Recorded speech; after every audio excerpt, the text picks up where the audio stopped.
So I'm 10 years old living in Wichita, Kansas, and it's mid-September. My family had just moved and I was having a hard time adjusting to school, so I would often pretend I had a really bad sinus headache and stay home. That day was one of those days. I remember it was relatively early in the morning, and I was outside in the front yard when a telephone repairman walked into my view from around a hedgerow. The hair on my neck instantly stood up. The man asked if anyone was home because he needed to talk to my mom about the telephones. And we only had one car, and my dad had that at work, so the driveway was empty and the front door was open. I looked back at the house trying to think if I could run away fast enough, and then what I said next in retrospect saved my life. I told him that he could talk to either my mom or my dad because they were both home, as our car was out in the shop. I could barely get the word house out of my mouth. Sheer terror at this point. The guy was very normal looking, but I was scared to death. He glances at the empty driveway, slowly looks at the open door and back at me and simply says, "I see," as he walks away. It wasn't until years later when I saw the man again, but this time on TV. We all know him as Dennis Rader, the BTK serial killer, who later went down my street on West 13th and killed Vicky Wegerly. I'm sorry, Vicky. I should have told someone.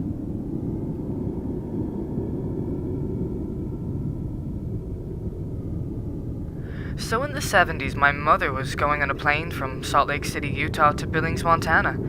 She was 16 at the time. There was a man sitting next to her who started talking about how pretty she was. She was flattered and started talking to him some more. After about 15 minutes of talking, the man asked if she would like to go to his place and that she could catch her flight in the morning. My mom said she had to finish her grandma and that she couldn't. The man started pleading and said stuff like, "The children all love you here, you're such a kind soul, come with me." My mom almost came with him, but then had to board the plane. In the 90s, my mom saw a newspaper article explaining how a serial killer of 30 years had finally been caught. When my mom saw the picture on the front, she recognized the man from the airport. Turns out the guy was a serial killer who would take teenage girls to the back of the airport and rape and murder them. She really dodged a bullet there.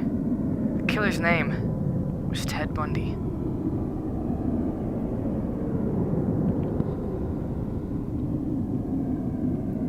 I cut my teeth as a teacher at a rough school in Portsmouth. It was a deprived area where lots of students had it tough outside the school gates. Lots of drug-addicted parents, thieves as role models, etc.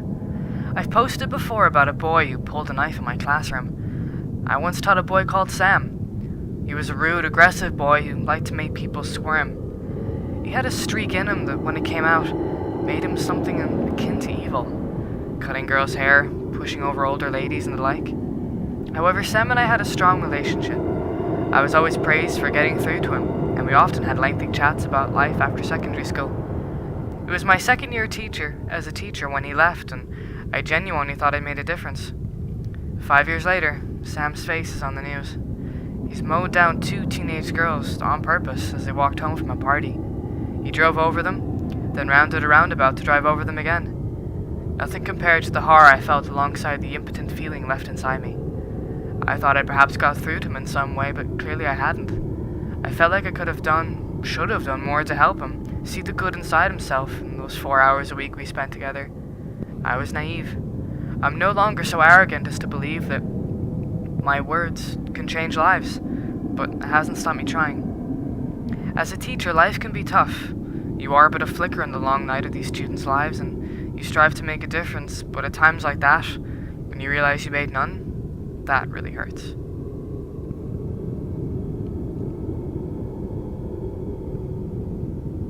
This is a story my coworker wanted me to post. I lived by myself in kind of a remote area. There was a family of 3 that lived right next door. They had been living there maybe 4 months. We shared a wall in a shotgun-style duplex. My neighbor, her boyfriend, and my neighbor's daughter, who was about 15. My neighbor and her boyfriend would drink all day and fight all night. I could hear just about everything, the good and the bad. They had never gotten physical.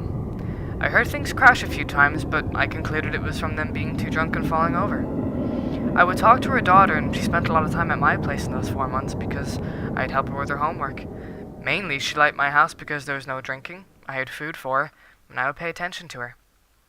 It was about 10:30 p.m., and I was watching a movie. The movie ended, and I got up to rewind the tape. I had heard the fighting from next door for almost the duration of my movie, and it was getting louder. I couldn't make out the words, so they were fighting in the kitchen. Out of nowhere, I hear shrieking screams coming from my neighbor. I froze. I heard my neighbor's daughter cry out, begging her mother's boyfriend to please stop. Then, everything went silent. Like horror movie silent.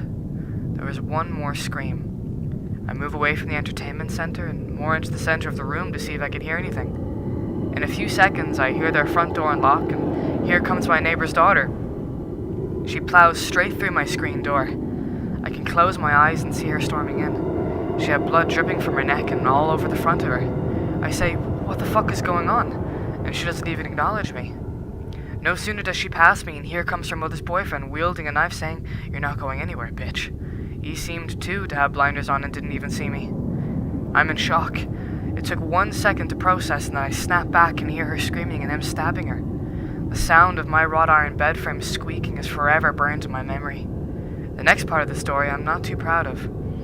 I had no gun, I literally had nothing, and I'm a short, skinny woman.